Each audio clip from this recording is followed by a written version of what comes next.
Doesn't mean that Hillary would have been a good choice either. She was a terrible choice. She's a corrupt politician, one of the most unlikable people that's ever run for office. They were trying to get people to be supporting her just because she's a woman. This is going to be her history. Women, ladies, I stand with her. So there's all these women that have this blind allegiance towards this career politician, completely full of shit. Key point here, which again the mainstream media won't pay attention to, which is Russia actually claimed to have had very negative and derogatory information about Hillary Clinton. That if they had chosen to release that in the weeks leading up to that November 2016 election, it would have very likely had a devastating effect on her campaign. Totally. I mean, that she was addicted to tranquilizers. When Joe Rogan and Tulsi Gabbard team up, truth arrives with a sledgehammer while subtlety takes a vacation. One harsh fact at a time, they burn the myths as they tear through the well-polished illusions of political royalty, a relentless attack that leaves even the most experienced spin doctors speechless. No filter, no hesitation. In the midst of this rhetorical quagmire is Hillary Clinton, facing a team that is here to destroy, not to argue. Guilty of massive amounts of misinformation and disinformation as a part of a propaganda campaign. Attorney General Pam Bondi has directed federal prosecutors to launch a grand jury investigation into members of the Obama administration over the 2016 Russia investigation. A lot of them are guilty of it. Yeah, a lot of the people that are in that White House press conference, a lot of the organizations they work for, distributed absolute lies. Total lies. Tulsi Gabbard declassified documents that she says shows Obama administration officials manufactured intelligence to make it look like Russia interfered in the 2016 election. How many of them during the whole Russiagate thing? A lot of people think that the Russia thing was real. Yeah, Still. I mean, the whole Steele dossier where it was like completely concocted. Funded by the Clinton campaign. This is how these people think. They don't actually care about the Constitution or free speech or the First Amendment, but ultimately they are more worried about we, the American people, criticizing them when they are failing to fulfill their fundamental and core responsibility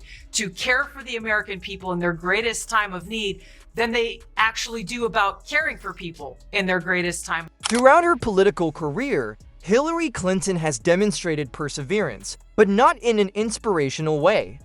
When the music stops, the lights are on, and everyone else has gone home, there's that one person who simply won't leave the party. Tonight, Tulsi Gabbard and Joe Rogan will take that perseverance, shake it out like a rug, and demonstrate how much political dust it has been gathering. Conversation between James Comey. 110 emails in 52 email chains have been determined by the owning agency to contain classified information. When James Comey testified about what he did and what they found with the Hillary Clinton emails, and then her version of it. I did not email any classified material to anyone. There is no classified material. She's just a straight liar. She deleted 33,000 emails. I provided all my emails that could possibly be work-related. Several thousand work-related emails that were not among the group of 30,000 emails returned by Secretary Clinton. When they rigged the DNC, they rigged the primaries so that Bernie Sanders was going to lose. I thought using one device would be simpler. She also used numerous mobile devices to send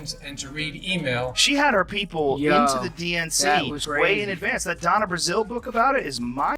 If you like this video, please click the bell button and subscribe to the channel. The first thing Joe Rogan does is go right to the core of the Hillary myth. She has constructed an image of herself as the unavoidable, unstoppable political titan.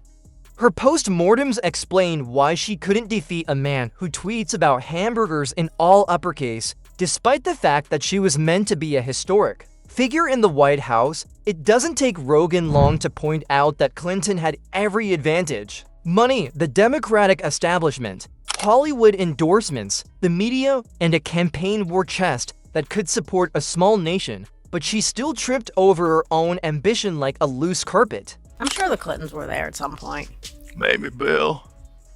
Bill is so nice. I went one time. Was he? He's so nice. Like when I met charming. him, he is, and he's actually still kind of good looking. Like even for an older dude. Yeah, why not? He's still so good looking, and she's just so miserable. Well, she's publicly humiliated, and she thought that her big retribution.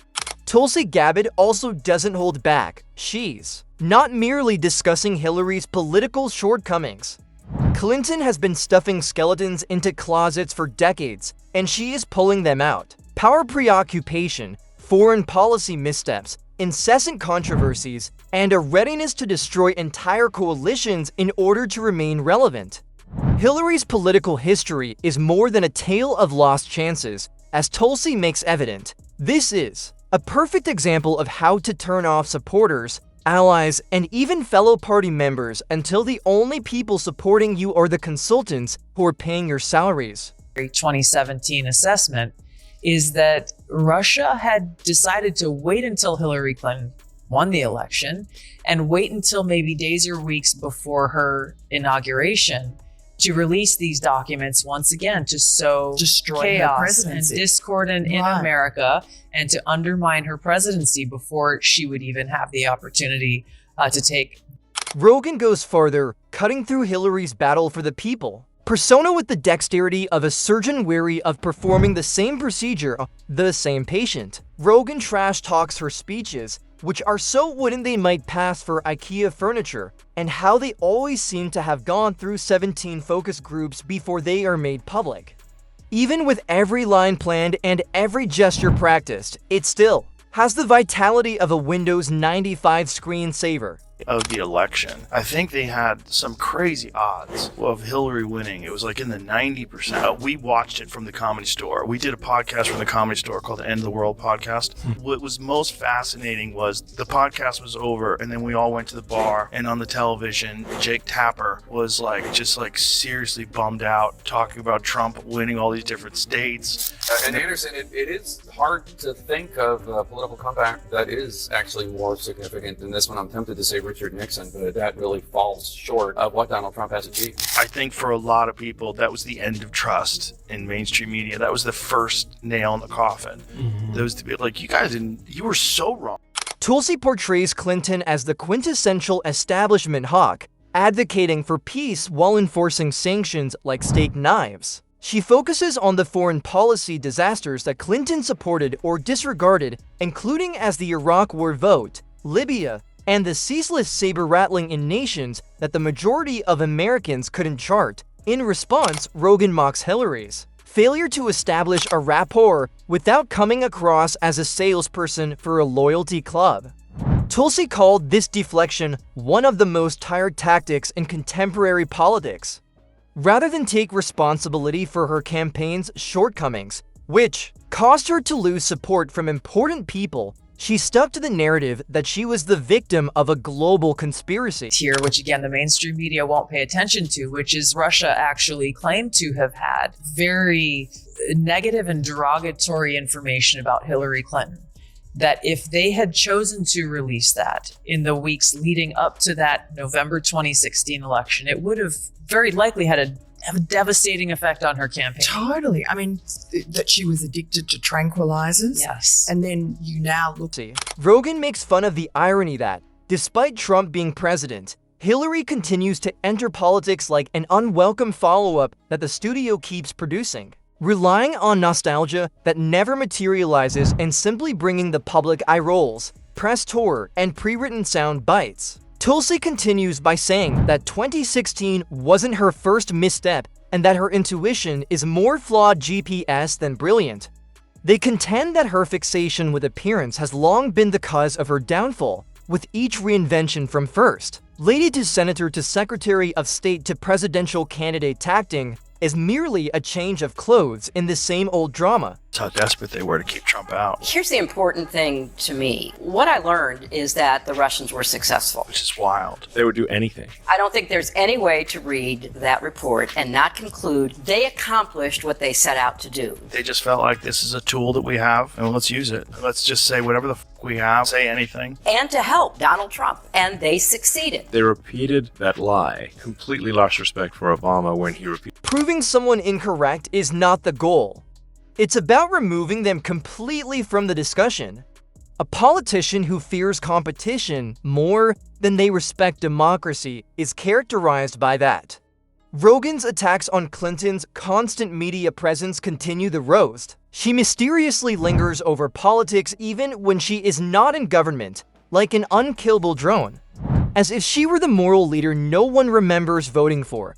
Hillary always has something to say about every new political scandal and party. Change, Rogan compares it to a sports analyst who is adamant about describing why the current players are doing things incorrectly despite never having won a championship.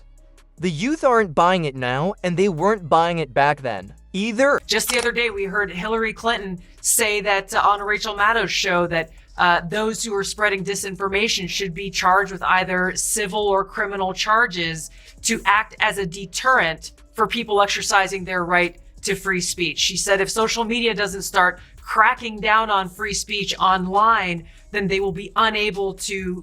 Rogan criticizes the Clinton Foundation, a charity that is as transparent as a brick wall and whose perceptions of influence peddling were stoked only by its appearance.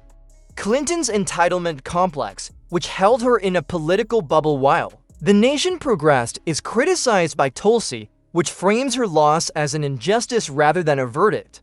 In the end, Rogan and Gabbard portray her as the ghost of previous campaigns. If being qualified entails losing to someone the media declared was unfit, then that title belongs in the Hall of Fame for cell phones. Yeah, I see what you're saying. I see both sides, though. I see the side that if you're an anti-Trump person and you find out that he's doing something that's against the law, you'd want to prosecute it for it. Yeah. I see both sides. Yeah. I really do. I don't know the specifics of the Hillary Clinton email thing in terms of like what those files were, but if they're the same classification of files as like he had, you could make the argument they were more vulnerable because they were on a regular laptop. Well, and it's still destroyed after a subpoena. After a subpoena. I mean, imagine if Trump was subpoenaed for this information, instead of handing it over, he burned it. Right. That is where shit gets really squirrely. According to Rogan, Hillary's campaign operated like interns on lunch break, which is overconfident for someone with decades of political experience. It would be like entering a chess game believing the opponent is ignorant and losing in 7 moves. Insider knowledge of Tulsi's backroom negotiations, leaks, and smears fuels her deeper cutting criticism. She dispelled the myth of the wrong stateswoman, exposing herself as a heavyweight who kept stumbling over her own feet on her way to the White House by comparing the defeat to blaming the weather after crashing while texting. Rogan made fun of her and framed it as cosmic bad luck. Tulsi presented her track record from Libya to Syria as careless behavior in a power suit rather than as strategic leadership. The Clinton brand, which combines entitlement and nostalgia, loomed over everything. Hillary was attacked by Rogan for behaving as though she was the next president and that her tenure alone was sufficient to secure the position. This kind of thinking is more appropriate for a bake sale committee than for a country that is suspicious of career politicians. She was running for a prize she believed would be awarded, he said, not for the people. As she pursued celebrity endorsements and picture shoots, Tulsi emphasized her disengagement from common hardships. The outcome was an implosion that was impossible for doctors to hide. Tulsi, the insider's accuracy, and Rogan's unvarnished analysis stripped the mythology away to expose the harsh reality.